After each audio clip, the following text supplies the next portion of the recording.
How was the Clerestory built in medieval cathedrals? Imagine walking into a cathedral and being bathed in colorful light streaming through tall, beautiful windows high above your head. That's the magic of the Clerestory. But how did medieval builders create such impressive features? Well, it all started with the desire to let in more light and make the space feel divine. During the early Romanesque period, walls were thick and heavy, which made it hard to add large windows. But as Gothic architecture developed, builders found ways to make the walls taller and stronger.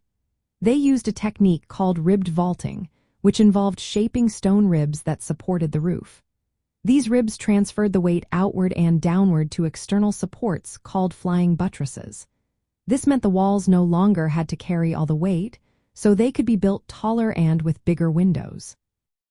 The Clerestory was placed above the nave arcade, which is the row of arches separating the main part of the church from the side aisles. The tall columns of the arcade continued upward as vaulting shafts, dividing the Clerestory into sections called bays. Each bay had its own window, often with pointed arches that could be larger and more stable than rounded ones. Master masons and stonecutters shaped the stone ribs and vaults carefully, making sure they could support the weight of the roof while leaving space for windows. The walls between the ribs were filled with tracery, which is decorative stonework that held stained glass panels. These stained glass windows were not only beautiful but also told stories from the Bible and depicted saints, reinforcing the religious message of the cathedral. Building the Clerestory involved several steps. First, the main nave walls and the arcade columns had to be built up. Then, the ribbed vaults and flying buttresses were added to redirect the roof's weight outward.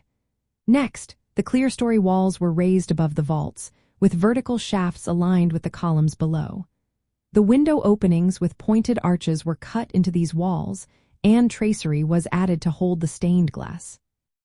Finally, the glass panels were fitted into the tracery, completing the luminous effect. This process took many years and required the skill of many craftsmen working together. The result was a soaring, light-filled interior that symbolized divine presence and spiritual enlightenment. In some of the largest Gothic cathedrals, the Clerestory windows could make up about a third of the wall height, filling the space with vibrant light and color. So, the Clerestory was built through a clever combination of architectural innovation, precise stonework, and artistic craftsmanship, all aimed at creating a space that was both beautiful and spiritually inspiring.